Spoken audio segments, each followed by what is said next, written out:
How to make small talk so good, people don't want to leave the conversation.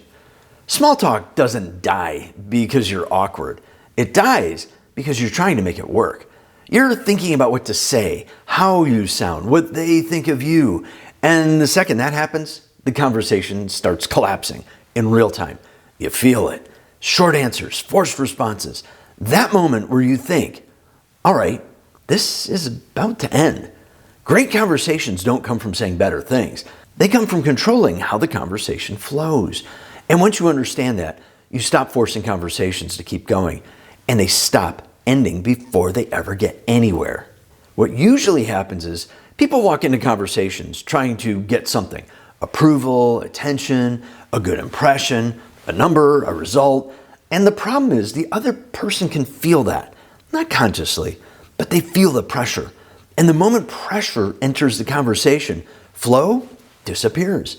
Now the conversation isn't natural, it's transactional. And that's why it feels forced. The difference shows up before you even speak. If you walk in thinking, what do I need to get out of this? You tighten up, you start performing, and the conversation starts tightening with it. Now compare that to this. You walk in with nothing to get. You're not trying to impress them. You're not trying to move anything forward. You're just paying attention to what's actually there. They say something simple. Yeah, I've just been busy lately. What people tend to do is hear that and try to respond with something better. You don't. You stay with it. Busy doing what? Now, there's no pressure, no performance, just a conversation that continues. Because when pressure drops, the conversation starts moving on its own. Most people think, I'm just bad at talking to people. But that's not what's happening. You haven't trained the skill of starting and sustaining conversations. So you overthink it. And when you overthink, you hesitate. And hesitation kills momentum before the conversation even starts.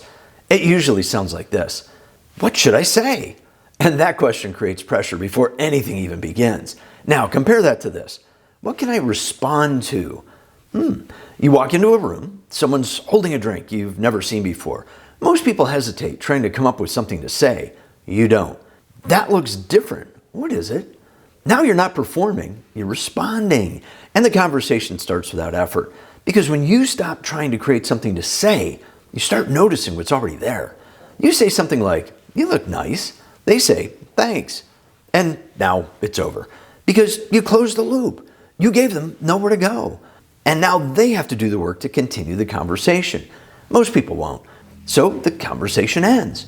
Instead of closing the loop, leave it open. You look nice. Closes it. Add one detail. You look like you actually planned that. What's the occasion? Now they have direction. Now they can respond. Now the conversation moves forward without effort. That's the difference. Conversations work like a flow system, not a performance, not a script. Flow. And flow breaks in predictable ways. You close loops. You switch topics too fast. You stay at the surface, or you over-explain. And every time that happens, the conversation loses momentum. And you can see it in how long you stay with something. When they answer, the default is to move on. You don't. You stay with it. You expand it. You follow it. If they say, I usually just relax on weekends, most people jump right in. You don't. You ask, what does relax actually look like for you? Now the conversation builds instead of resetting every few seconds. Most people freeze because they think they need something clever to say. You don't. You're surrounded by conversation starters, and you're ignoring them. The difference is where your attention is. Usually, you're in your head trying to come up with something. You should just be looking at what's already there. This place is packed. Does it always feel like this? That looks like a serious drink. What is it? Now the conversation feels natural because nothing about it is forced. Even when people keep the conversation going, it stays surface level. Job, hobbies, basic facts, and eventually it stalls because there's no connection. People don't stay in conversations because of information. They stay because of how they feel. So instead of asking, what do? Shift it slightly. What made you get into that? Or instead of, how long have you lived here? What do you like most about it? Now you're not collecting facts. You're uncovering meaning. And that's what keeps people engaged. Most people walk into conversations thinking, what if they don't like me? And that thought alone puts you on defense. You hesitate. You filter yourself. You lose presence. Now shift the question. Do I like them? They say something, and instead of reacting, you notice it. You decide if it makes sense, if it's interesting. Now the dynamic changes. You're not chasing approval. You're paying attention. You're curious. You're engaged. And when that happens, you stop reacting and start guiding the conversation. When you do this, conversations stop feeling like work. They flow, they build, they last longer without effort.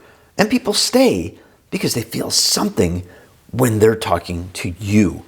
Most people try to say interesting things. High-level communicators make people feel interesting. And that's why their conversations don't feel forced and don't end early. Because if you don't control the flow, you're just going to fall right back into the same pattern, overthinking, over-explaining, and losing the moment while you're still in it. And once that starts, the conversation starts slipping away from you. And you're not continuing it. You're just trying to recover it. And that's where most people lose control completely. That's one of the problems we're going to deal with in this next video. I'll see you there soon.